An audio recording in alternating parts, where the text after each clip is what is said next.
Can you hear me? I can hear perfectly well. Have I been granted the power of speech again? You have. Sorry, I had you muted. That's okay. Excellent. For everyone tuning in, welcome to this Choir Nerd podcast. I'm your host, Mark David Obenza, and I'm here with Kosta Ruslanov. Very good. Okay, a researcher and professional musician. Kosta has his own podcast. Can you hear me? I can hear perfectly well. I need to turn Have this. I been granted? I need to turn that off. Okay. He's a researcher and professional musician. He has his own podcast called Music Business Today, which I've linked in the description. Kosta, thanks for being on my podcast. And for those of you tuning in, I hope you will throw in a comment or a question that we can respond to throughout. And I'm looking forward to our conversation. And if you do like interviews like these, I hope you will consider supporting it through my Patreon account, which is also linked. And I hope you will also check out Kosta's podcast and his Patreon page too, which I've also linked in the description. So Kosta, first, how are you doing? Is it Kosta? Kosta. I go by Kosta. Kosta. Yeah. Okay. First, I guess, how are you doing in COVID and how are you getting on with that? Well, first of all, good afternoon to everybody watching us. If you're watching from across the big ocean, good evening to you as well. Thanks for tuning in, and thanks so much for having me, Mark David. It's my pleasure to be on your show, talking about the things that we're going to be talking about. Yes. COVID, yeah, pretty interesting. Pretty interesting time, to say the least. And I know there's a lot of people hurting at the moment. Yeah.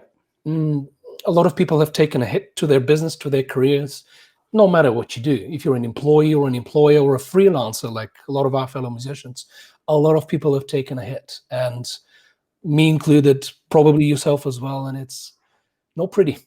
Yeah. So why don't you tell people just briefly a little bit about what you do? Oh, I'd love to. It's talking about myself happens to be my least favorite topic.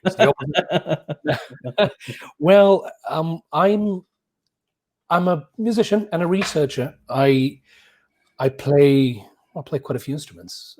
I mostly gravitate towards folk music, towards Celtic folk music. But me and Mark David have actually shared a stage playing early music. And a couple of years ago, we did some tours and that kind of stuff. But as a researcher, really during my PhD program at the University of Victoria, I became really interested in economics and music business and entrepreneurship and how those things all connect. And I ended up doing a dissertation on I'm a Baroque specialist, but I was interested in kind of the history of government regulation and government intrusion really into the performing arts. Mm-hmm. Louis XIV and, the decrees and kind of controlling live music and opera and all that kind of stuff. So that's sort of my background as a researcher. So did you do that in school? Yes, at the University of Victoria when I did my PhD. It was that was the area that I did it. Wow. So that's what was the program officially called? Musicology. He was in the musicology department. The musicology department. Yeah. Okay. Historical musicology at the University of Victoria. Yeah. Mm-hmm. And so you played the guitar. Yes, it was kind of my main instrument for a while. And then I picked up the lute because they kind of related. But the accordion was my first instrument, and then piano and organ, and it's boredom really. So nothing else now. Oh, that's great. Yeah. And so how many? So did you get some gigs canceled? Well, if I showed you my calendar, it will be as plain as and white as a snowy meadow in winter. It's nothing. I'm throughout the school year I teach a lot, but then the summers, like most musicians, we tend to go touring, and there's the summer festivals and programs and all that kind of stuff. My concert and touring schedule for the summer has been wiped out, basically. Yeah. And so was that a large part of your income? No, not for the summer, but it was something. And it was touring. It was reconnecting with one of the festivals, the Quadri Island Festival, that I've performed there for like 8 years in a row now. And I've seen, like the first year I did it, there was this woman that was pregnant, and now the kid's 8. So I've seen that kid grow up, it's that kind of stuff. And you build connections with the community. And this year was going to be our 10th anniversary. That was canceled. And, it's. Yeah. So and you have this sort of parallel life, looking at economics and how that has affected music, and what got you interested in that specific area. Well, I think when we've all kind of had this moment where, I don't know, you either hit rock bottom, or you read a book and kind of something goes off and you go, oh, there's something here. For me, I think it was kind of halfway through my master's degree in McGill in Montreal that I was kind of wondering about these things. Like, hang on a minute, why is it that, I don't know, like a Taylor Swift can make millions off of one concert, that kind of thing? Yeah. But why is it that early music, the field that I was into at that time, why is it that we can barely fill a hall with half a dozen people? And I thought, wow, look at the value of what we do. A Bach cantata, period instruments. Wow, I can give you a citation for every phrase that we do. Yeah. What gives? What causes that disparity? Yes. That is really the heart of. I've also been wondering this very thing, but I haven't had the capacity to really dig into it that much. And I was really attracted to your initial episode about supply and demand, and how just thinking of it just on a basic, in that very basic way, can maybe kind of open an actually interesting and meaningful conversation about the value of what we do. And maybe for just some basic understanding of those definitions, do you want to just kind of educate all of us on supply and demand, and what that means? Dear, oh dear. Well, educate. I'm a little bit nervous. I'm not an economist. I'm a musicologist, but I'm kind of one of those rare arts researchers that kind of dip a toe into the hard sciences. Yeah. There's music researchers that dip into acoustics and physics and that kind of stuff. My kind of interdisciplinary kind of bridge that I built is with economics. So I'm not an economist, but I have studied economics for a very long time, as well as musicology. So it's sort of my understanding of things. And these are, you take a micro and macroeconomics 101 class, and this is like week 1 of economics. Yeah. Supply and demand. But before we kind of define that, I thought we kind of get rid of the elephant in the room, which what's that? Which I think, and you tell me what you think if you think I'm off, but I think the elephant in the room, and I'm talking from experience, that in discussing these things with colleagues and musicians, there's this almost kind of sacrilegious kind of sort of air to it. Like, how dare you bring money and cold hard equations and economics into music? Like, you can't do that. It somehow spoils kind of the nobler holiness of music. Oh yeah, no, I feel that completely, and I know music for a lot of people, even as performers, is a very much like a spiritual thing for people, and there is. But we have to also think of it, if we're going to make a livelihood out of it, we have to think of it in, terms that make sense, as a way to make a living in terms of money. And so that's one of the reasons why I'm super eager. I was super eager to have this talk with you. Yeah, we'll get into it. And we never talked about timing, by the way, but we could go for as long as we've got days on this thing.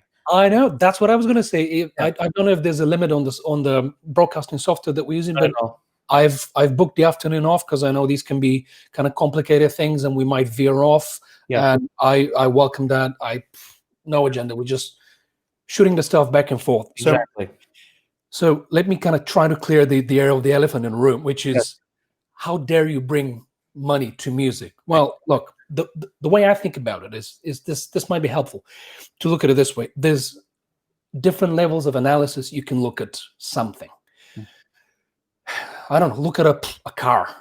To a mechanic, a car is what? Well, it's something he can work on, something to be improved, something he makes money with as a mechanic. To a car dealer, a car is something else. A car is just something he sells. Mm-hmm. To a philosopher, a car is something kind of metaphysical that allows us to explore our natural surroundings at a speed greater than that of our own 2 feet. So, that this different kind of level you could look at a car. Well, look at music. So the way I look at it, these kind of different kind of levels of analysis that are kind of nested within each other. If you start kind of at the very top, I suppose you could say music is, to a philosopher, is something, transformative and kind of transcends time, and it's inspiring, and it's, it's symbolic, it's metaphorical, it's all of those things. To a musician, to me and you, to a musician, it's our tool of the trade. It's what we deliver to our audiences. It's how we express our thoughts, feelings, and emotions. Yeah. Now, to let's go another level, to a dude working at your local record store. I don't know if those exist still, but yeah, at the record store, to that dude, music can be all of those things, and music can be something that he sells and buys. An argument I hear very often is, music is transcendental, it's philosophical, it kind of defies, kind of conceptualizing these kind of weird mathematical ways. Yeah, but so is a book. Yeah. Here's a library behind me. A good book, of course, it can be transcendental, it can change the way you look at the world. A really good book like the Bible or an economics textbook or anything like that. Yeah, but we have no problem about buying and selling books. Yeah. Why is it that when we talk about music, it's all of a sudden, oh, no, we can't talk about money? It's the same thing. Yeah. Well, that's why we're here together, so we can have this elephant talk about money. Yeah. There you go. So why don't you just I think probably everyone listening will know what supply and demand is, but I really like the way you approach that in your video. So if you don't mind briefly just going through that. Yeah. I'm sorry for the little detour, but I thought that some people might kind of have that on their minds. You sacrilegious, how you? Oh yeah, profaneful. How dare you bring that into it? Well, I'm not. All I want to do, and this is kind of one of my main missions on my podcast, is I want to introduce nuanced thinking about music. It's not a unidimensional, transcendental, blah blah, whatever. There's plenty of people talking about music in that way. Yeah. There's not enough people talking about music in the economic sense, which will explain why we're kind of in the rut that we are as classical musicians. Yeah. So supply and demand, it's I don't know, like economics 101. Basically, the more something is desired by a group of people, the more somebody's going to produce of it, and the higher the price is going to be. The less interest there is in something, a product or a service, the less there is going to be of it in a market equilibrium, meaning everything's working the way it should. There's no interference in the market. We can talk about market interference and distortions, but that's basically it. If there's a huge demand for, I don't know, Macs or iPhones, don't know why that would be the case, but if there is, well, guess what? What's his name? Tim Cook or whatever. He's going to make more, and he's going to jack up the price because he knows people are going to line up in tents and sleep around the block to get the new eye patch or whatever that's called. Yeah. So, yeah. Yeah, and that has a direct correlation to what the value is of an item. The more demand there is, the more expensive it'll be. I think everyone can follow that very clearly. And what's hard about music is that the value of it is there's something elusive about it. Like it's easier to come up with the value for something more tangible, like a house. Okay, like look at Seattle. There's a lot of people want to live here, a lot of demand, not very many houses for the demand, so the housing is quite expensive here.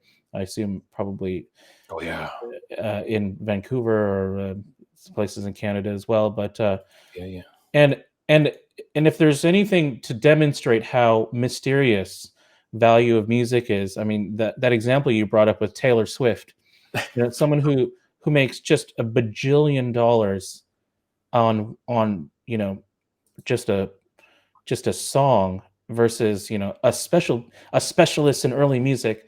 It is not. What's the real difference there between what she's doing and what we're doing? And I think thinking of the value of what we do as more than just the actual notes and how good we are. I mean, I think there's a lot of, especially you grow up as a musician, you go to school so you can be proficient and an expert in your area. Mhm. But actually that's not going, the Taylor Swift example shows us that there's more to that. And obviously there is a huge range from, the fresh vocal major out of university to Taylor Swift, who is Yeah. this wild, rock star. But there's something else other than just learning our instrument. And I guess it's a complicated question, and so I guess this talk is for us to kind of flesh that out a little bit. Yeah. Um, Yeah. so how do you think, thinking of this, thinking in the framework of supply and demand or value, how should musicians implement that? How does the, you know ex professional singer or ex, or this violinist now out of work implement these concepts going forward? It's a great question. I think it's kind of one of the most fundamental ones that I think we all have on our minds. Uh, what you mentioned about value and valuation, as it's called in economics, it's again, it's a bit of a philosophical issue because um, Mark David lives in Seattle. I hope it's okay that I say that. Oh yeah, And I live in Vancouver, which is Vancouver, Canada, not Vancouver, Oregon. yeah. It's Or I think there's one in Washington too. yeah. Oh yeah. Right. I live in Vancouver, Canada, which we're in the same time zone. We're like 3-hour drive from each other. But you mentioned housing. The What's that little beach called in Seattle? I love driving. Is it Alki Beach? Well, Alki? Alki Beach, yeah, it's beautiful. That whole little area there. Every time I'm in Seattle, I just love going for little drives there, and it's the beach communities and the view to kind of what is it, downtown Seattle, I guess. It's just stunning views. Yeah, In Vancouver, Canada, we have kind of the West End and downtown Vancouver and English Bay and West Vancouver and all that kind of stuff. The property prices are very similar. Now, why I'm mentioning damn houses? Hmm. You look at a house like on Alki Beach, maybe it costs, I don't know, 4 or 5 million. In Vancouver, certainly does, and much more. Some of the big mansions. Is it the structure itself? yeah. Like a pile of wood arranged in a certain way? Great analogy. Sorry, keep going. Yeah. Is it the pile of wood with a little sink and a dish towel? Is that what costs 5 million? Yeah, No, because you can drive off into I don't know, like Everett or Bellingham or something, or let's say Chilliwack, Abbotsford in Vancouver, and the same house or even a better house costs, I don't know, a tenth of the price. So is it the building itself? No, it's not. It's supply and demand. Is the desirability of that product, which is, in the case of housing, location. yeah. Is the location. Yeah, this is the same in the Midwest too. We do this sort of self-torturing exercise where we look in some place in the Midwest and look at some McMansion that is 10 times the size of our current house, costing 10 times less. It's a kind of torture, really. But I know. that's actually a great way to frame this. Like in this case, for a singer, the singer is the towels, the dish sink, the actual body of it's actually the physical structure of the house. Mm-hmm. And what gives the singer is what makes a singer valuable isn't so much that, but the demand for it for other reasons. Because this one thing that always drove me crazy is that I'd focused on getting things to sound good, as a musician and also as a director. And you realize, you look at some of these famous pop stars who are singing the same music who aren't as good. Like I would say objectively not as good as some of the people I know or work with. And why are they 20 times more valuable than anyone else here? It is there's a huge disparity between the physical structure of the house and what it's worth based on where it's at, or the singer's voice versus the demand for it, and there are other drivers like advertising, or who you are as a person, like in the popular people that have like shared your stuff. I mean, I think that's a big way people are getting famous these days through social media. So having someone super popular, like if you have Classical FM share something you've done, it'll just explode. Or a famous cooking network share your food pick, then you've got 1 million followers suddenly. Exactly. Exactly. So yes, did you want to say something more about that? Yes, I did. I just wanted to jump in because you said one word that I think is kind of the key to all this is objectively. You said that. That's kind of where I was going with the house analogy. And you can look at anything else. Just thought of another silly example. I think me and you are kind of more or less the same age, so you remember pagers in the 90s, right?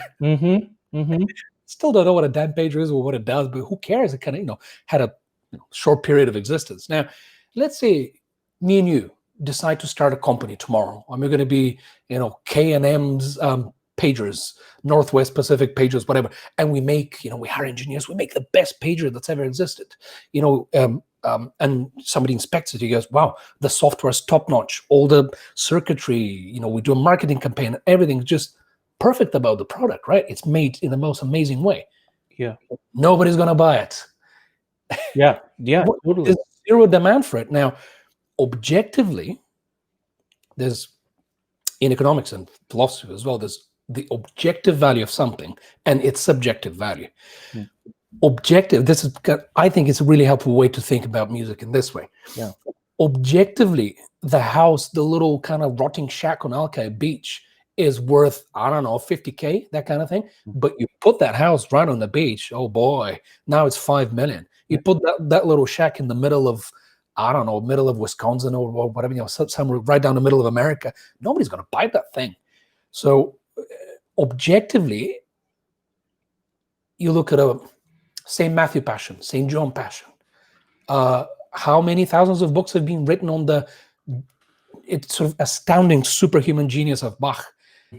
So objectively, you can, objectively obviously means what's quantifiable, what are the facts about the thing we're talking about, what are its kind of immutable characteristics, not what we feel and think about it and how we perceive it, but what's inherent to it. So a Bach fugue, 5 voices, 6, it comes out a kind of subject and all this complexity. So objectively, it has a lot of value.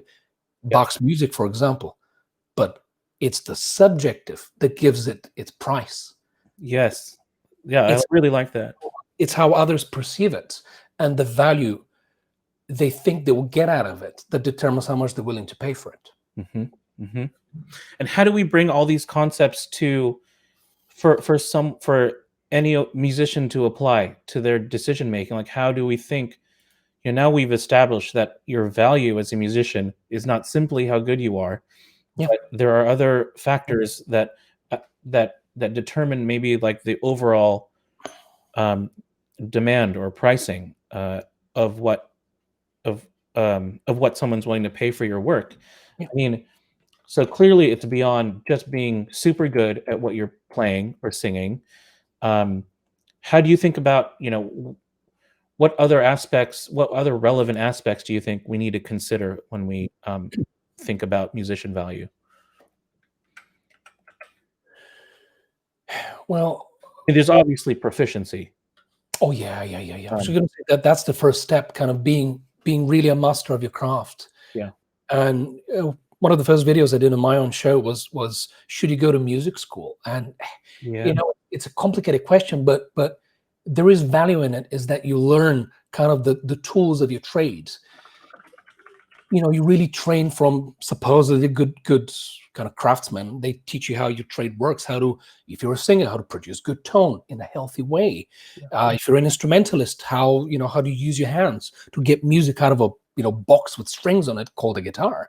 So that's the first step. Like that, without that first step, we can't talk about anything else. You need to be kind of very good at what you do. There is danger of being over specialized and being too good. Yes, I just want to interject very quickly, just since we're dwelling on music school. Please, the other value of music school and it's more of a responsibility on educators. They really need to be upfront. The thing is, education is a business, and I find it dishonest. And I can only see this really clearly looking back to my own experience. That there's so many eager musicians to get through music school that really have this idea of becoming, say, an opera star. But I think the teachers have a responsibility to tell their students, yeah, that's not going to happen, or like, yeah, you have a decent shot, you should keep going. But I think the incentives, as education being a business, doesn't really allow for that kind of honesty. And I think there are a lot of musicians that go through school, they have there's something, and they show me their resume. There's something really bizarre about getting, what's presented up front when I get an audition from somebody, or when I'm considering a musician, is how like extremely long this resume is. And but like I can't find the clip of them. I got to like dig around a little bit to find the clip, because it's not, people hiring musicians don't care. At least I don't care where you went to school or what you did or what. I just want to hear you like do this thing, and it sounds good, then I'm going to hire you. But but I really do think that music teachers have in the university an obligation to just be frank with people like this. Anyway, sorry, I just wanted to put that rant out there before I let you continue. Excellent. Yeah. And for everybody watching, the comment section, I hope, is live. Please feel free at any point, jump in with a question, clarification. If something we said doesn't make sense, or you're wondering about, please jump right in, leave a comment. Well, I have no idea how to see it, but Mark David's going to tell me what it is. Yeah. The two of us talking, we want to include you as well. So, how in last 10 years, for example, in America, when I look at the figures and statistics, they're always, it's scary when you look at the numbers, because they don't care. In 2018, there were 37,500 and something musicians that graduated from American colleges and universities with a degree in a symphonic instrument. Now, we're not talking singing or weirdos like the guitar or other stuff like that. We're just talking symphonic instruments. 37,000, and that's only counting universities and colleges that are full 4-year programs, which tells you, that the statistics, the real numbers are much higher of musicians that are graduating. So 37,000. Okay, let's take 35,000. When you compare that to 2018, to how many orchestral jobs were posted, there was a recent study that I read, that's where I'm getting these figures from.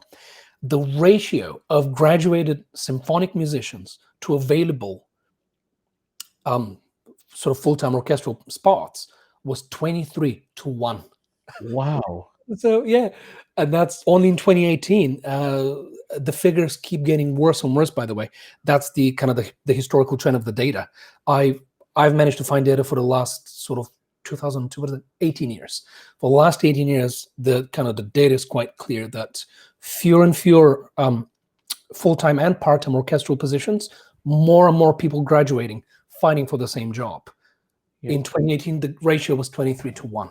So if you're a professor of a symphonic instrument at a college or university, how on earth would you tell your violin, first-year violin student these statistics? What would they say? They go, what am I doing here? What are my chances? No, I mean, it's also a fair point, though, that some people might go to university to not necessarily to have that goal, that specific goal in mind. Maybe they actually don't care about having a university position, but they just want to learn. They just want to get good at it and learn, have a lot of experience playing with other people. But yes, if the objective is to get a job at one of these it's very competitive, to say the least. Oh, you got to be realistic. That I think the only job market in America that's more dismal than the symphonic than the symphony orchestra market is the academic job market. You graduate with a PhD, you're trying to find a professorship, a tenure track position. Good luck. I think that's even more dismal than the symphonic musicians. Oh wow! You have some figures for that? Not off the top of my head, Yeah. but it's notorious. It's often cited in journals of labor economics as the worst job market in America. Wow. For the since the mid 70s, the boomers. So what is that? 45 years. Last 45, 50 years, the worst job market in America. I haven't looked at recent numbers, but yeah. And then this academic is this all sort of academic professorships?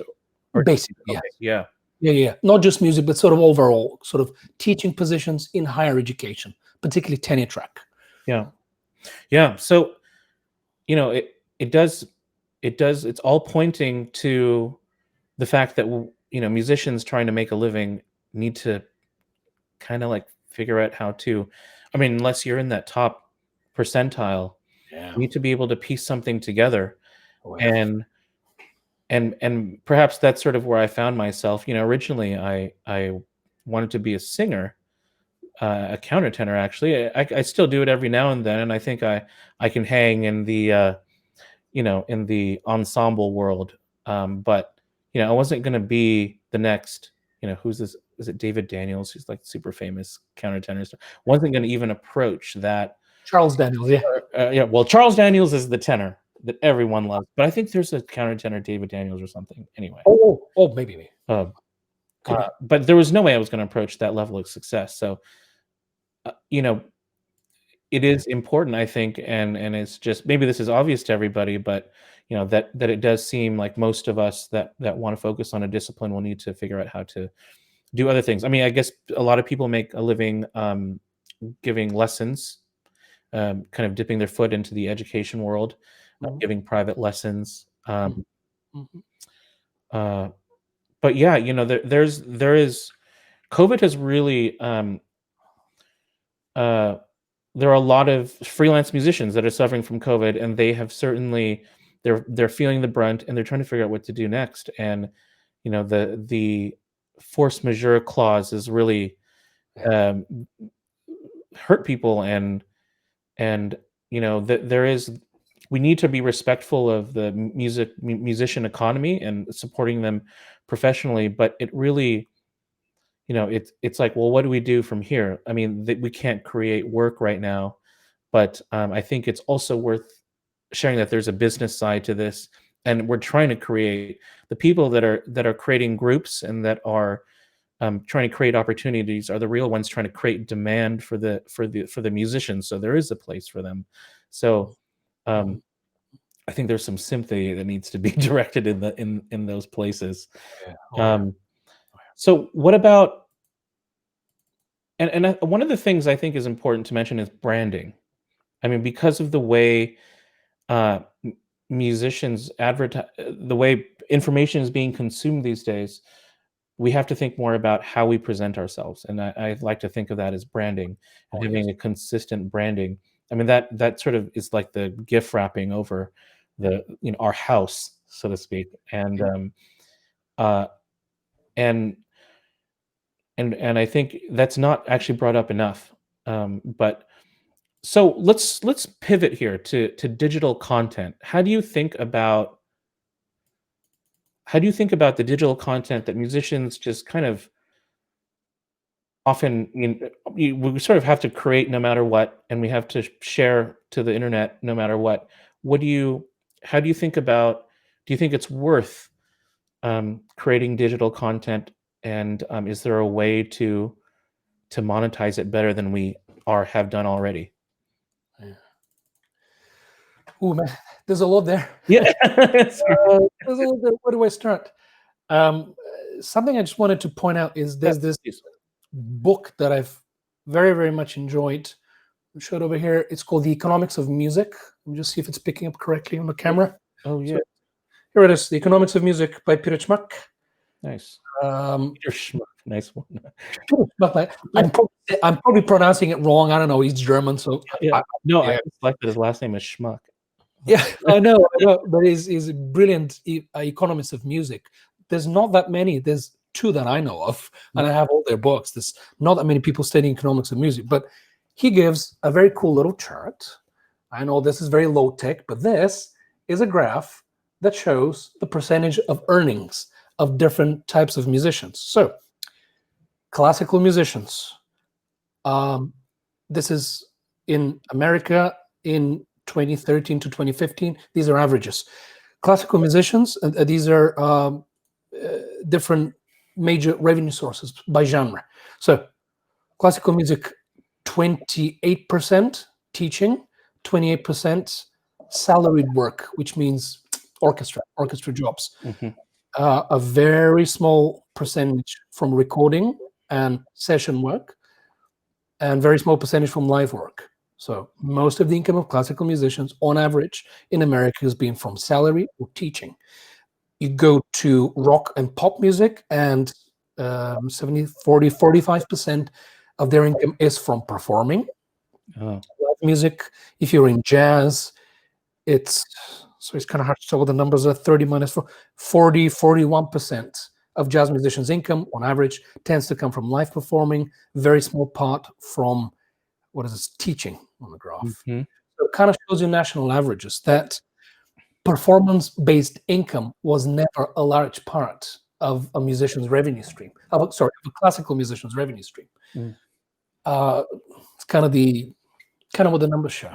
Yeah, unless you are Pavarotti or some big opera star making tens of thousands of dollars a week, just doing one role, But I think that's a rare case. But that's very interesting. So it's performance. You say it's like it depends on the discipline, but it's not. It's like 50% or below. It's like less than half of the income.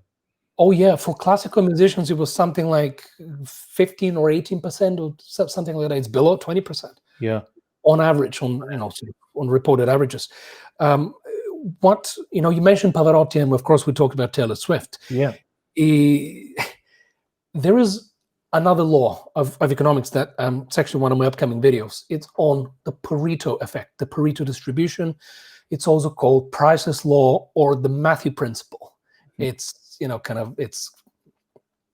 there's a line in the Bible in Gospel of Matthew that goes, to those that have, more will be given, and from those that have nothing, everything shall be taken.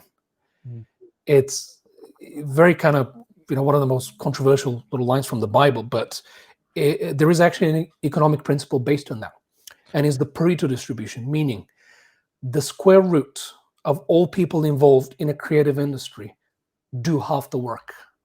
Meaning, if you have 100 people in a company, the square root of 100 is 10. So 10 people do half the work in a company. And that applies all the way down. So from out of those 10 people, square root of that is how many people do half of that work. So by the time you get to the top, to the one person, they're doing a disproportionately large amount of the work. And it's the same, excuse me, and it's the same with number of records sold. Taylor Swift's at the top, by the way. Last decade or so, she's always been at the top. It's basically a pyramid, and Queen Taylor's at the top. Pure numbers of record sales. You look at touring revenue, and this is data from Live Nation. They release a lot of the things, so you can look at the data. Again, it's the way the numbers are distributed. It's a pyramid. It's a Pareto distribution. Why do we need to know that? Well, people like Luciano Pavarotti or Taylor Swift are at the top. Yeah. They produce disproportionately more, orders of magnitude more than everybody else involved in the same industry. And as a continuation of that, they get most of the money. Yeah. It's a brutal law, but it's a really kind of basic concept in economics. It's super interesting. I'd never heard of the Matthew effect. Eric, do you know an Eric Abink?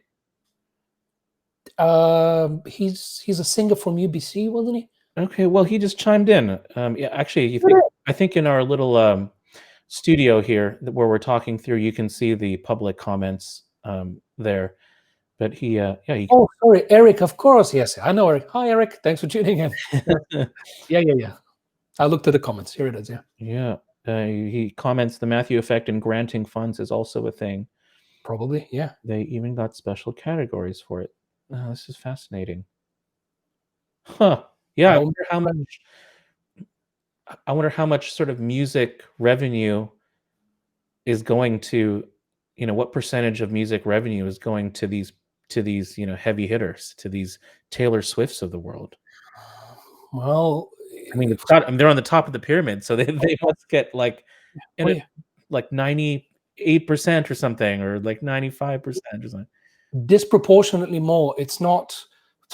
It's brutal when you look at the numbers. And the first time I really saw that kind of distribution was in this book, The Economics of Music, and it shows you these charts, and you go, "Wow!" It goes through a lot of record deals of, the what is it, BMI Music conglomerating with EMI and all that, and these acquisition deals, and it shows you the percentage of touring income, of copyright legal fees and merchandise. Everything, it just shoots up to the top like that. It's a Pareto distribution. It's really, really brutal. Wow. Oh yeah, they're not pretty numbers, not pretty, but it generally tends to apply to creative industries, like an industry where something is produced. If you look at a law firm, it's the same there. Mm-hmm. Half the lawyer, the square root of all lawyers do half the work, and the square root of all those do half the work, the 25%. So it keeps going up and up and up. But that's in a kind of in a free market system. That's where the money goes as well. It just shoots up to the top, to the Taylor Swifts and the Pavarottis. So how do you know if this income is if the revenue they're collecting, like what proportion of that are digital sales, like music digital sales, or is it touring, like touring ticket sales, like performance sales? Well, the overall kind of consensus among researchers of music economics, and the numbers are quite clear on this, is that across genres, I'm so sorry. I did turn my phone off, but somebody's spying on us. I don't know what it is that I said, but I triggered Google or Alexa, or I don't know what that is. Yeah, so that happens to me all the time, but no, it's all good. I don't know. I just said something. It just triggered Google search.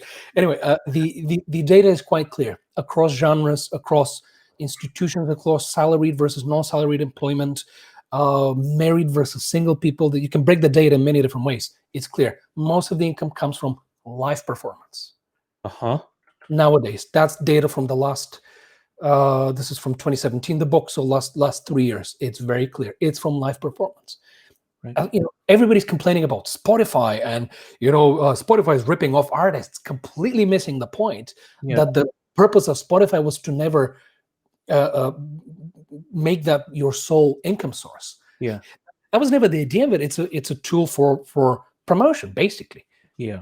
But everybody's running around spouting off about Spotify. Oh boy, everybody's favorite topic. Yes.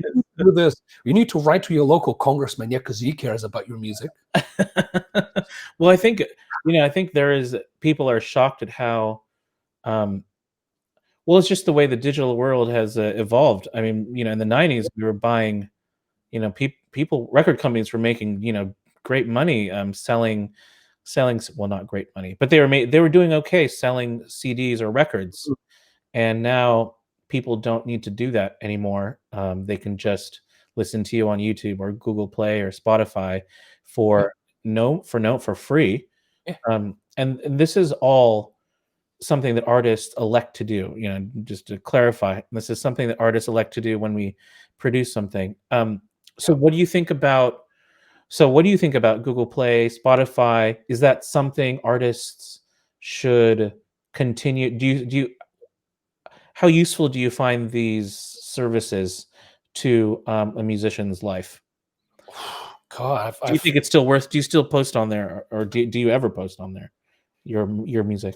Me not so much, because I'm long ago I realized that I really don't have what it takes to be a full-time professional performer, I mean, I don't mean to be self-denigrated, but I've had a lovely performing career, and I still continue to do that. But I know I don't have what it takes to be at the top of the Pareto distribution. Yeah. I'm just honest with myself. What I do seems to bring pleasure to a lot of people, and I'm satisfied with that. We've been on tours together, and I have my own kind of solo career. That's fine, but I'll never be at the top of the pyramid. I know my place. Yeah. I know what I can do, and I definitely know what I can't do. Mhm. So, excuse me. So I'm not really in that game. I'm in kind of different games, but at the same time. But another thing that the data shows is that in the 90s, you mentioned 90s and the CD sales, and before that, what was that? Cassettes and records, long play records and all that. The data that I told you that most of a musician's income comes from live performance now, that was reversed in the 90s. Most of it came from record sales. Yeah. A live concert was just a way for the musician to promote their CDs. Mm-hmm. But that's the way the music industry worked back then. Yeah. It doesn't anymore. And you see all these musicians, and it kind of makes me sad. You go, why are you laboring like a slave to produce a CD and a full length CD? Nobody's buying those. Maybe your grandma and people her age at the bingo hall, but that's not how the music economy works anymore. It saddens me because you have so much incredible talent. And like the other day on one of the early music Facebook groups, this brilliant young lutenist, he's up and coming, the next generation, stunning player, and he's doing a CD of John Dowland, like probably the most, I don't know numbers, but probably one of the most recorded lute composers. And you look at the repertoire he's doing, and it's done to death. You go, kid, why are you doing this? Mm-hmm. And he had a GoFundMe to raise money for it, which is fine, but then it's so much time and energy is going to go in producing this artifact that I hope he gets a lot of sales. I hope he does really well. He deserves it. He's a great musician. But it's backwards. It's not the 90s anymore. It's not how the business works. Yeah. I mean, and this touches on, the value of recordings. Like, how should we think about, CD recording and making something, spending resources to make something?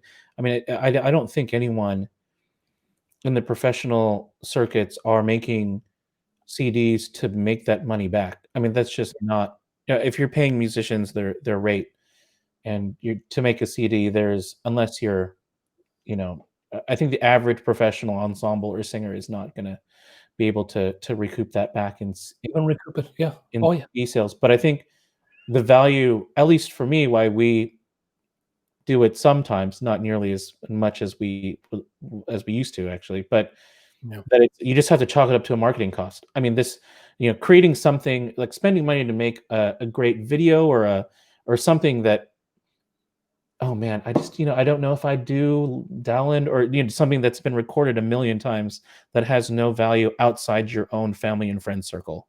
I mean, more or less, stranger's not going to buy the millionth recording of Beethoven's whatever.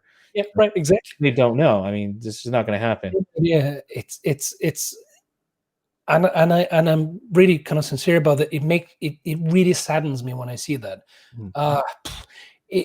Why a talented young musician putting so much, and not only young, kind of old ages, of course, but up and coming musicians. That's kind of, I don't know where they get those ideas that, well, I'm a pianist, I need to record the full Beethoven cycle of. No, you don't, because no one cares, man. Like, there's so much of it online.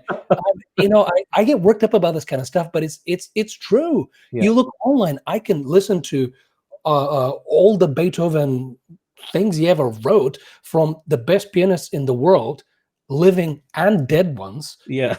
And you're asking me to listen to yours. Why? Why should I do that? Yeah. Maybe you're better technically than all those people, but good luck proving yourself in the market. It's so, like, you kind of starting backwards. And I'm sorry, I wasn't avoiding your question. You did ask me. No, go for it. Twice you did ask me. Okay.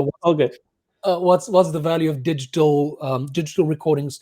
Google Play, Apple. What is it? I'm not a Mac guy. Well, iTunes, I guess, and Apple Music. Well, it's statistically speaking, you're not going to make money off of it. Some people are, but again, it's a Pareto distribution. They are going to make money, but the average musician won't. So the value of that is, I mean, remember what I said about the 90s. The concert was a way to promote the CD. Yeah. Now is the opposite. The recording is a way to promote the concert. Mm-hmm. Even someone like, Taylor Swift, again, you look at her record sales as a percentage of her total income based on what we have in terms of data. And the breakdown is in this book, by the way. It's not kind of my research that I'm pulling out of my hat. Yeah. Taylor Swift's recorded music sales as a percentage of her total income are probably just as much as any other average musicians as a percentage. The number's higher, right?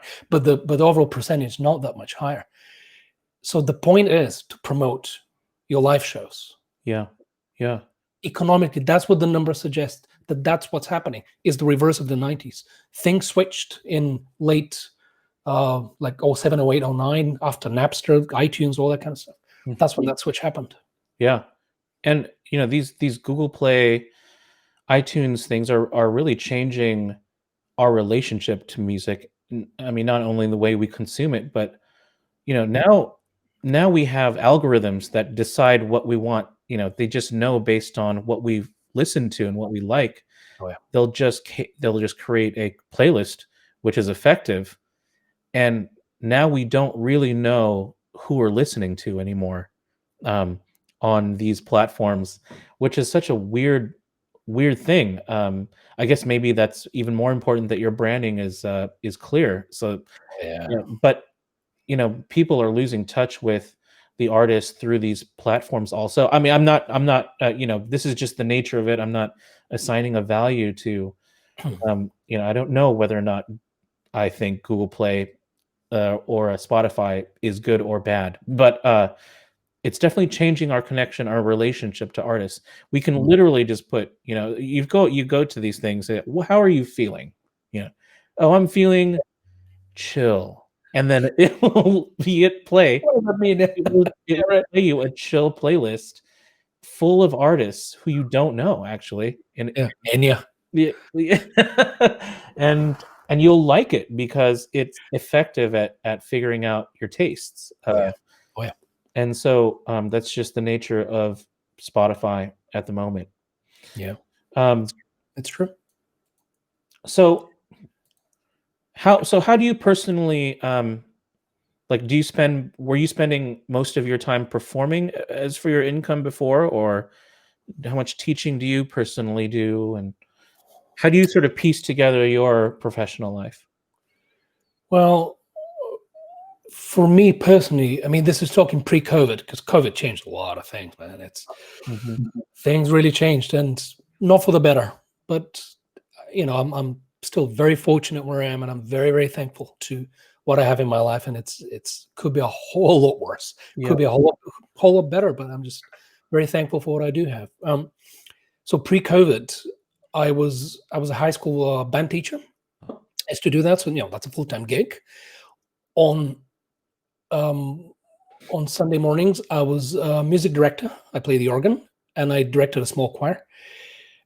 And I also had private students, about a dozen. So that was kind of my breakdown in the last 2 years, I guess. That was kind of my different revenue streams, and a lot of performing. Like, oh, I got to do a tour there, or Edmonton Symphony is doing a Messiah, so they want a lute, so I'll go off and do that. So a mix of things. Yeah. Mix of things, yeah. I think that's the case for a lot of musicians. Yeah. Or should be, at least, yeah.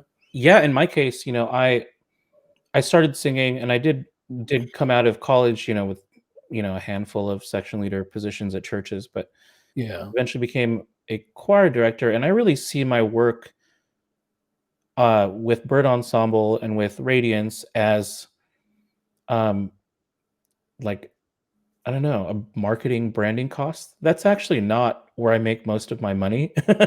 I mean, I'm a choir director, so I have a salary position at a church, and then I do recording, and that's basically my livelihood. And maybe some people will be surprised because I think a lot of people see me through even Bird Ensemble and Radiance, and I think choral directors, I don't know how they. I think it's possible to make a living solely on choral directing if you have a big enough community choir that can support. I think some people do that, but I think sort of throwing together a livelihood is sort of the way you do it these days for people like us. Yeah, and the data is quite clear on that as well. It's multiple revenue streams, income streams. It's kind of the reality, and it was one of the again, one of the first videos I did on my own channel. It was whether you should specialize or be a generalist. Oh. And it kind of it's sort of what you're saying. If you want to be, so the concept is if you're a specialist, it means that you do one thing and you have this kind of competence hierarchy that you're climbing, but it's very steep because let's say you're a concert violinist, right? You want to be concert master, you want to be a concerto soloist, but so that's your niche, that's your market. Think about all the people you're competing with, right? To climb that little ladder, but you're a specialist, and that's what you do. You don't know anything about recording or streaming or writing or editing or public speaking. Like you don't have any marketable skills to speak of. That's your game. You're a specialist. And sadly, music schools, that's the game they're in. They're in the game of preparing musicians to be very, very narrow specialists, forgetting to tell them that there's millions of others doing the exact same thing. Yeah. Good luck then. Yeah. The kind of the corollary concept is that of being a specialized generalist, meaning that the T-shaped thing that kind of self-help books tell you about, meaning that you should have a lot of a lot of vertical depth and expertise in one field, but then have a lot of breadth of knowledge and skills that complement that. Yeah. Meaning, if you're let's take a singer, you yourself are a singer. Well, what kind of skills would you add to that to really make yourself stand out? Well, you direct, you conduct. Okay, maybe you do. I don't know if you do, but maybe you do some sound engineering, some recording as well. Do you do that? Oh yeah. There you go. So that's a valuable skill. Right away, you're becoming more and more unique just by adding these little skills. So now you're a professional singer yourself. You're a leader in a field. You can lead people in an ensemble, and you have the technical knowledge to do recordings. There aren't that many people that do those three things already. So in your kind of area of, let's say, Seattle or even America in general, I mean, the more you broaden your geography, the more people tend to do the same thing. But in the Seattle area, I mean, how many other people do what you do? Then you add more skills to it, like, well, what you're doing right now is basically public speaking. Well, who does that? Very few people. So the more and more skills you add, you eventually become the only person that does those things, and you're now irreplaceable. Nobody can do those things as long as they're mutually beneficial. They enhance each other, the skills.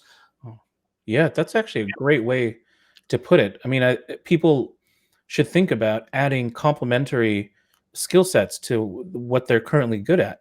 And I think when we make decisions as musicians or as directors in heads of arts organizations, we always need to think about, what is it that we do that's of value? Like, what is it about Mark, Dave, and Obenza that people actually like, and building off of that. And sometimes that's that requires an honest sort of heart to heart. But I would, if I were to like just prescribe some things for people listening, musicians going forward, now's a great time to kind of learn a few new skills, learn how to record a few things. And you can do so much of this learning on YouTube or online. You don't need to sign up for a course or anything. That might be easier for some people, but I think now's the time to think about what complementary skill sets can you add to your arsenal that you can just pick up during this time when we can't perform. And I see you doing the same thing with your with your podcast, it's such an interesting angle to go into. Yeah. Well, again, I just looked at it from that point of view. Complementary skills. Sorry, I couldn't find the word complementary. Like, well, why did my brain do that? By the way, English is not my first language, so sometimes I have these kind of little brain glitches. Oh, but you have a sexy accent though, so that makes up for it.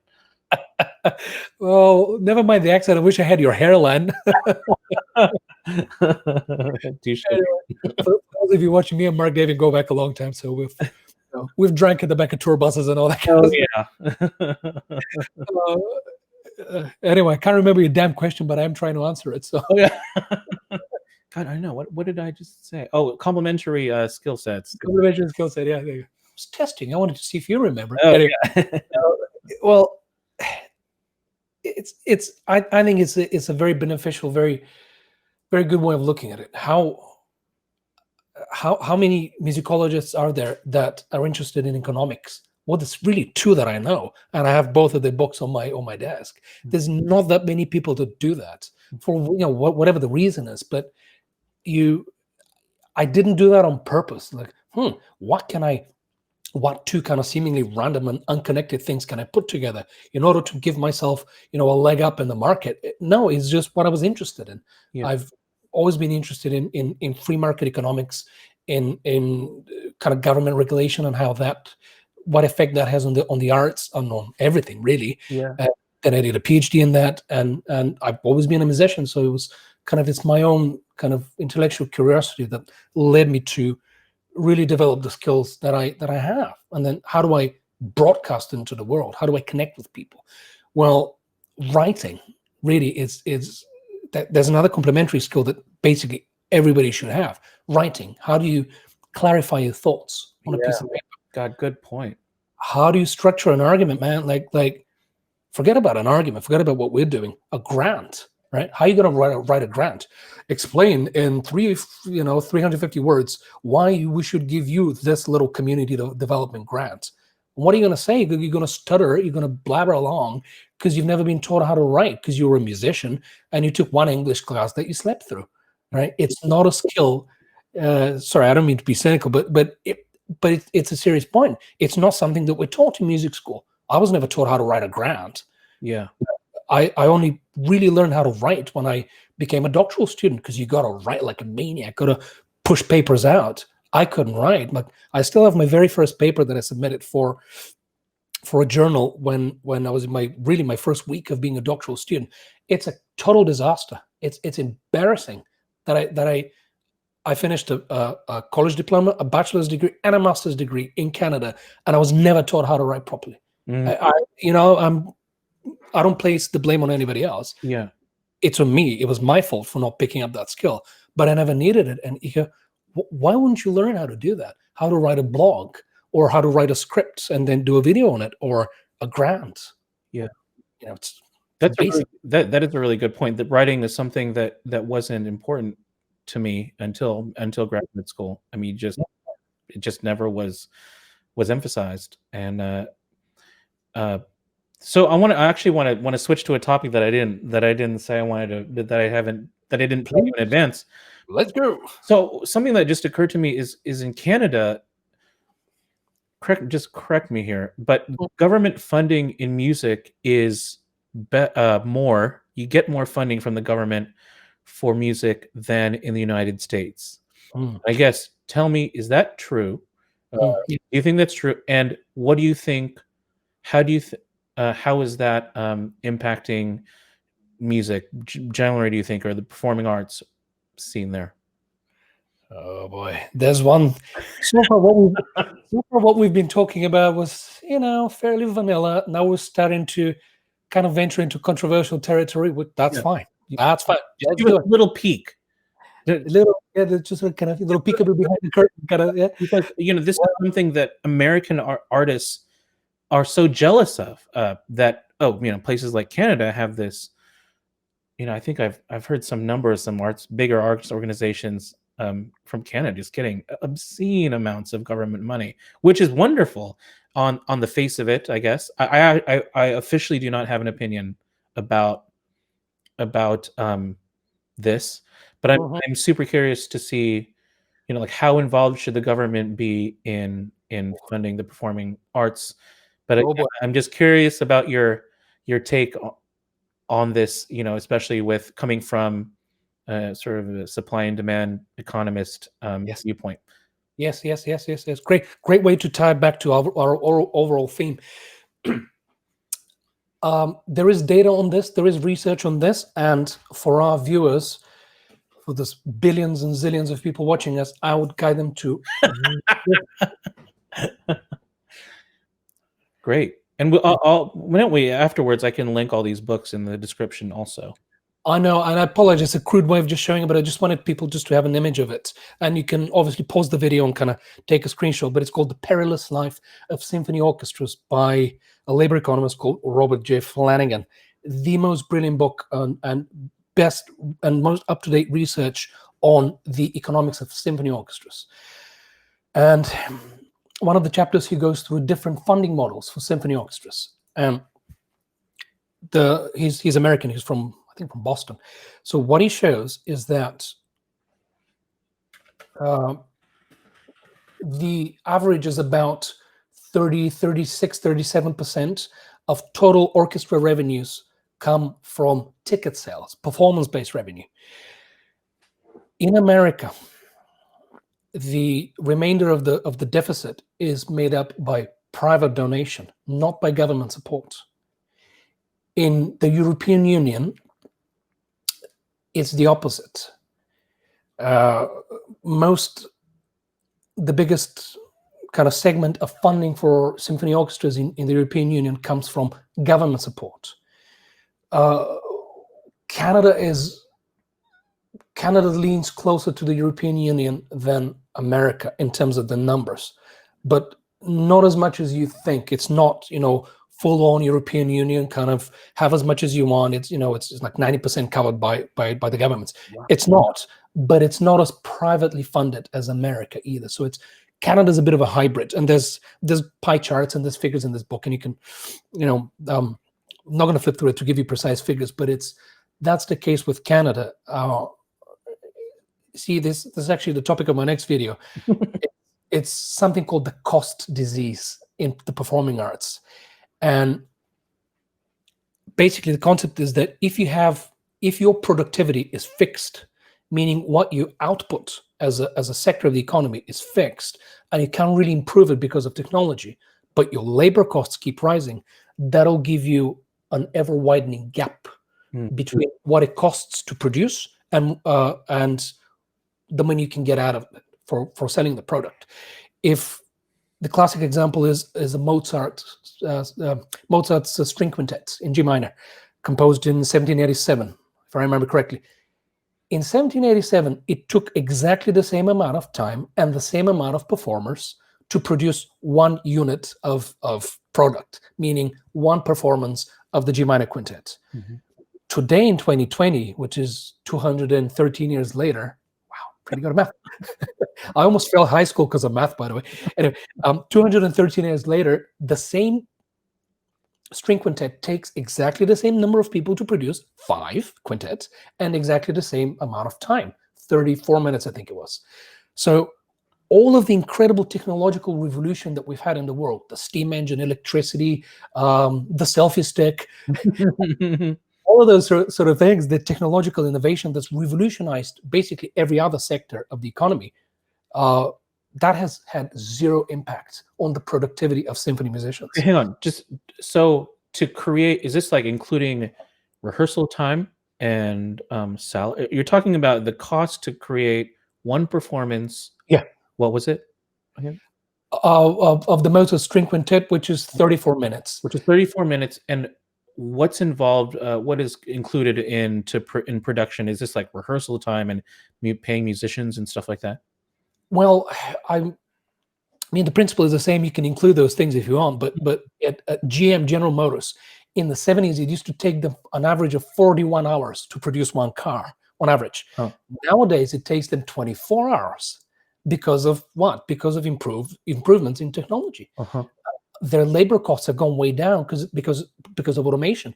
Now it takes far fewer people to produce the same car as it did like that. That hasn't happened in music. A Beethoven symphony still takes the same amount of time and the same amount of people. So your output is fixed as a symphony orchestra. I see what you're saying. Yeah. You cannot get any more efficient at producing. Technology doesn't help you. Yes. And now we're talking about live music. Recorded music is a different story. So, but the wages of musicians keep rising because of union negotiations and minimum wages. So you get this constantly widening gap. And I know this is a roundabout way of answering a question, but it's this widening gap that needs to be filled by either, well, you only have three ways: selling tickets, government support, or private charity. Yeah. In America, most of that gap, I'm sorry, it's a roundabout, it's kind of a very long way of answering, but I wanted to explain why there needs to be, why the economic model of symphony orchestras and performing arts organizations overall requires the funding of either private individuals or government agencies because of the gap. It's called cost disease. Do you want me to answer the one about should the government support the arts? Do you want me to go there? Yes, yes. Just give us a peek of your thinking there, because I honestly don't really know. I mean, we have Bird Ensemble and Radiance. We're funded. We have some donors. Bird Ensemble, I think, uniquely has become, and it has found itself in a situation where we have donor support, which is great, and but we're almost to the point where like just solely ticket sales are paying for everything, basically. Great. But that's not to discourage people from donating. but I mean, I wonder, how we get a few grants every now and then, but grants isn't how we survive. So in a place like the EU or in Canada, where grant funding occupies quite a bit of the operations budget, I assume a larger percentage. I guess first, like, what's that? Do you know roughly like what percentage of, maybe you mentioned this earlier, but of Canada performing arts organizations are government funding? I can't remember the exact figure. It's in this book, but I'm not going to waste the viewer's time in flipping through it to give you the figure. But it's higher than America, lower than the EU. Gotcha. Okay, yeah, you said that. Basically, that's what I remember, but I don't have the exact figure, and I can look it up and post a comment under the video later on. Yeah, I'll give you a quotation and a page number if somebody's interested. Yeah. But so what's your thinking on government funding in how the performing arts can thrive, in its success? Well, to me, the principle is very basic. I don't think a government has any place in funding the arts. I don't see a justification for that on economic grounds, on moral and cultural grounds. I don't think that's what the government should be doing. I go back take on this before on this segment, but I honestly do want to hear your position. Sorry, so sorry to interrupt you. I was just trying to make a joke. No. Sorry about that. If you go back to the little booklet in your country called the Constitution, nor does it say anything about the NEA, the National Endowment for the Arts, or we need to support the new music compositions by local. None of that is in the Constitution.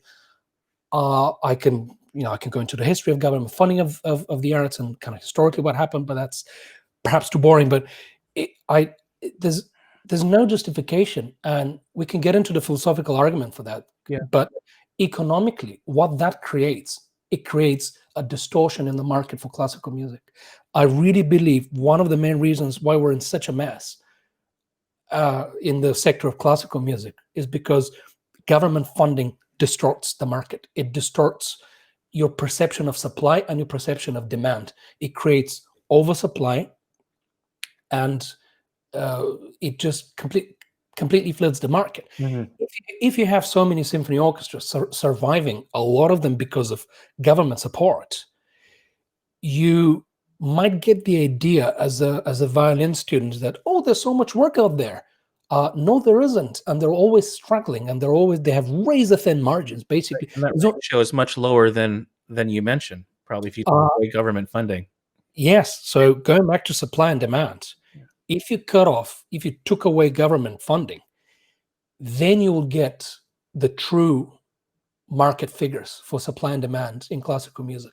Right now, whatever figures we're talking about, they're distorted because you have the influence of the government creating an unrealistic market. You don't know what's true. Why doesn't the government support Apple in creating computers? Well, there's no need to, because they make plenty of money on their own, right? Imagine if the government decided to subsidize Apple, what would happen? You would completely create a distortion, and the marketing people, they wouldn't know, well, what's the real demand for our product? Because you don't know, because you've got this little IV line going. You got the IV tube from DC in your case, and from Ottawa in our case, distorting the truth of the matter. That's the kind of the economic argument against government support of the arts. Yeah. Particularly in Canada, there's this system where the Canada Arts Council, it's a horrible institution. The way grants are allocated is by peer committees, basically. So do you want to talk about in-group preference and giving grants to your buddies and to music that you think should be funded? That's how it happens in Canada. You have a bunch of people, the adjudicators or whatever on the Canada Arts Council, and they get to decide who gets the money. So they get to distort the market, and they get to decide what kind of art form gets funded by the government. Well, who gave them that right? Yeah. God, fascinating. Yeah, it's the same idea in America. The NEA, the National Endowment for the Arts. Can't remember when it was created, but a bunch of government bureaucrats deciding who gets how much money. Why? Yeah, it is something, and that's one of the reasons why I hesitate to rely on government support so much. And we get a few grants because they're available, and so we're going to try for them. But I find it to be more a more important marker in our history where we can survive solely on tickets alone, because that's I find more indicative of the true, a clear, accurate value and demand. and Yes, demand. absolutely. Oh yeah. But yeah, that's very interesting. You're right, because then the true figures are not distorted. If you have a grant coming in, you don't know, can you survive on ticket sales? Or I'm so happy to hear that you can. You go, great. I mean, there's real demand. You've either created the demand or you filled a niche with your ensemble, and that's the way it should be. Nobody's kind of mandating that there should be 30% of Josquin, 45% Bach. It's what people want to listen to. Yeah. Let me just play devil's advocate for a minute. Yes. But Kosta, we need to fund classical music because it's a cultural institution. It's our cultural backbone. It's good for society. There's a term in economics called it's a public good with positive externalities. There's an educational component. That's why we need to fund classical music.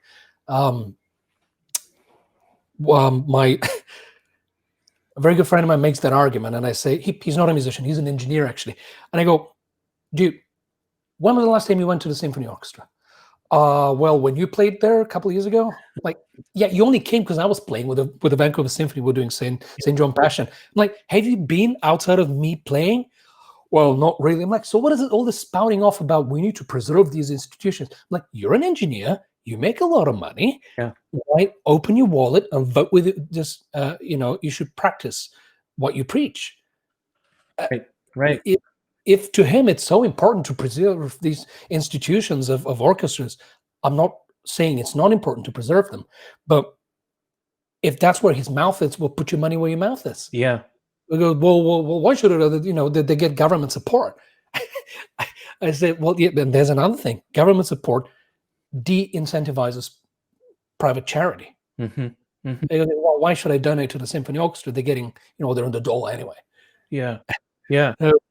People have these kind of almost hypocritical ways of talking about symphony orchestras. We should support these institutions. They're, the children, and it's our cultural heritage, blah, blah. They've never been to the orchestra. They don't have subscription tickets, couldn't even tell you what the theater is, but they spout off oh yeah, it's good for government support. Oh yeah, my taxes should go there. Yeah. No, I've never understood that behavior. Interesting. Yeah. I want to slightly switch to something we touched on earlier.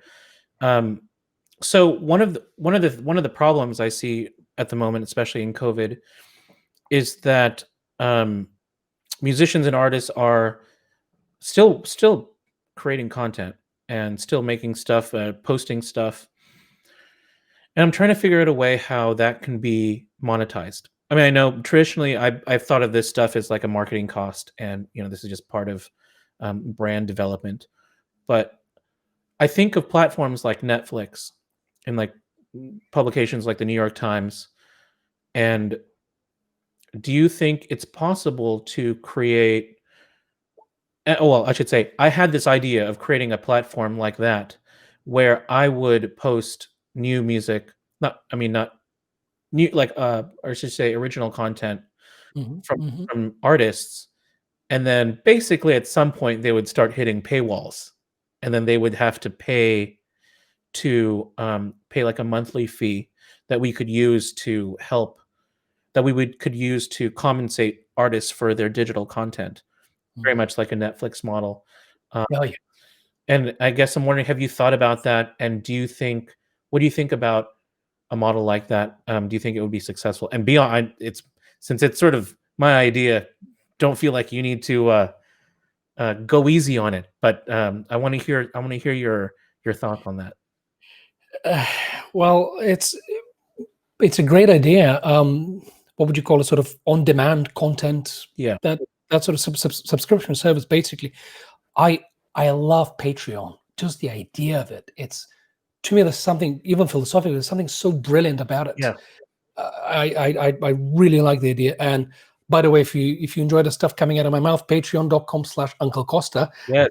Or this Quiet Nerd, you should support both, really, because we don't get any government grants for what we do. We rely solely on your very generous hearts and wallets. There you go. We are talking about money and economics, so there you go. There's a plug. Yeah. You see, you got to think of the supply chain. Let's put it in economic terms. Yeah. Supply chain meaning you're the producer, or an artist is the producer of the content. Then you have this delivery mechanism, which is the platform you mentioned, or YouTube, Patreon. And then you have the consumer of the good on the other side. That's your basic supply chain. If you're giving a concert, all three happen at the same time because it's live music. Mm-hmm. So you got to think about your supply chain. So is it a question of the business model, or is it a question of is it the message, or is it the medium? To me, again, it comes down to supply and demand. What is it that people want to listen to? What is it that they're willing to pay for? No, absolutely. Sorry, go ahead, finish your thought. No. If you can package things in very kind of creative ways, and you can market the life out of it, but if people don't want to buy it, you're still back to square one. You've never figured out that first step. Is anybody actually willing to pay for this? Yeah. If it's very hard, there's another kind of cliche saying in economics, it's very hard to charge for something that you can get for free. Mm-hmm. If I can get all of Beethoven online by the best pianist the world has ever seen, why would I pay a premium monthly subscription price on Patreon to hear it from somebody? Right. Well, so let me flesh out the idea. So yeah, please. A few things I would be trying to leverage here. So since everyone's mostly on social media somehow, that is how people consume their news and other things. And there is the most traction we get when we post something are from friends and family, like, or especially these virtual choir videos at the moment, Yeah. you share that, and everyone and their family is sharing it, and you get so much reach. Actually, you get so much more exposure than you would normally get, out of a live performance. Mhm. But what would happen if, say, somehow suddenly they hit a paywall? Would they? I'm sure many of them would just, ignore it and just skip. But maybe because there is actually a growing sort of communal sentiment of supporting like local artists and stuff, and maybe out of that concern, they would, because they know, the focus on this music video, say, is a local choir, Mhm. and this totally brand new video. Maybe it's of music that's been done before a million times, but it has these people in it, and by supporting, it's sort of like appealing partly to their generous hearts in a way. And at some point they can just rely, the way you package this product is important.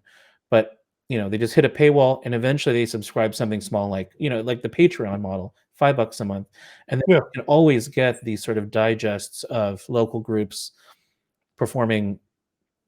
So it's something new, or some new video that's just been made.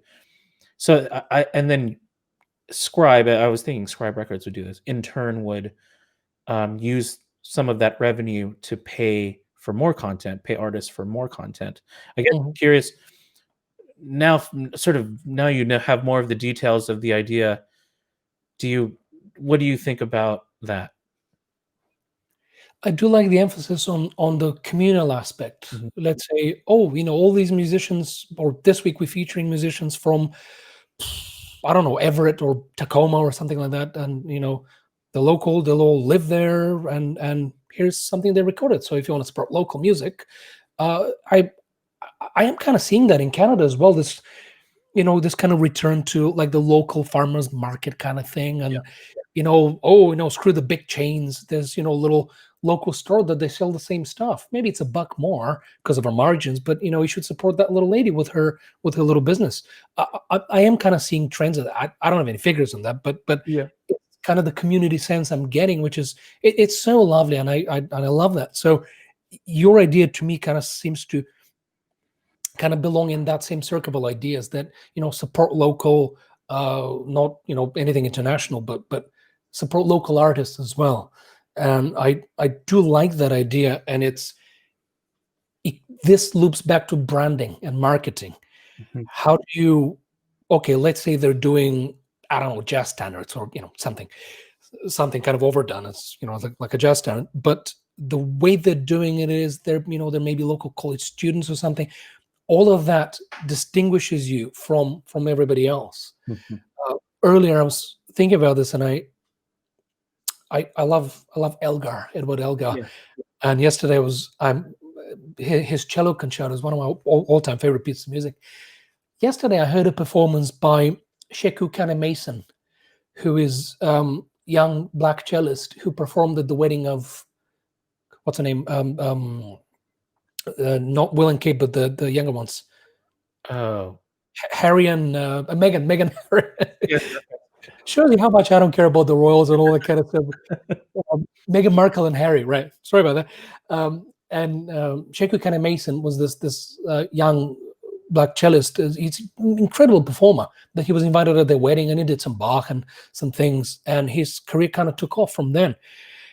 Now, and another example would be the classical pianist Yuja Wang, who's got these stunning 7-foot long legs. Oh, like every YouTube video of her, she's got the little skirt and the high heels and these beautiful long legs. You go, oh, okay, like what am I supposed to be listening or watching? Yeah. Yeah.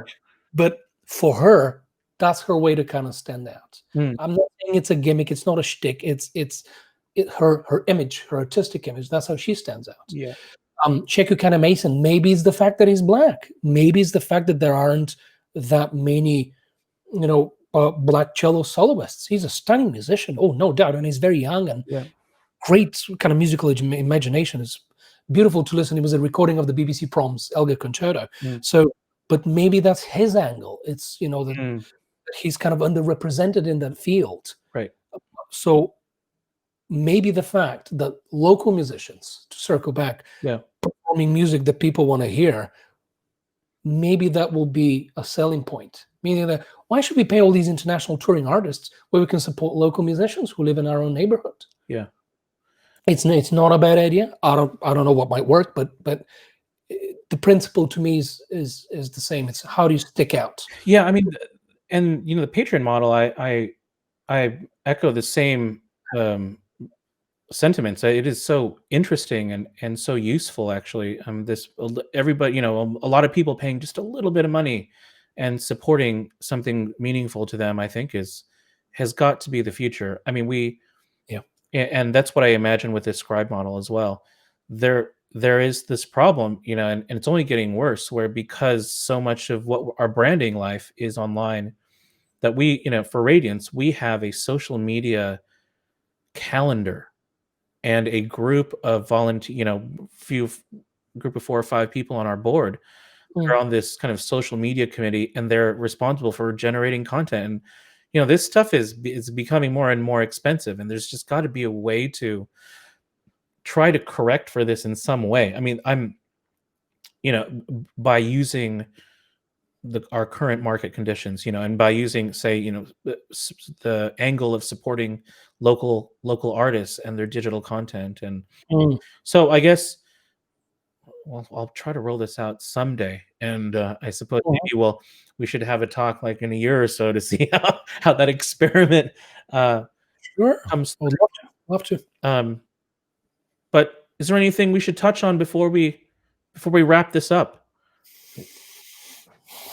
Trying to think, unless I haven't checked the comment section if any of our viewers are still with us. Unlikely, give them.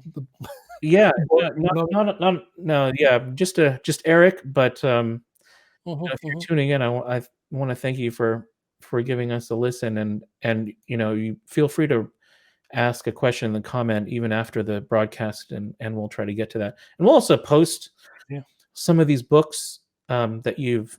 Did you just cite one book, or do you just have one book, or was it two?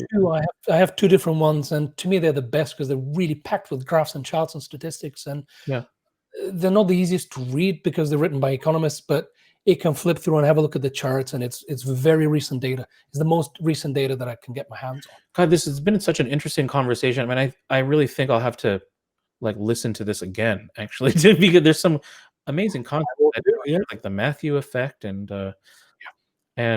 how that relates to the music industry and creating opportunities. And that's what I'm in the business of doing that, just trying to create meaningful opportunities for musicians, particularly singers,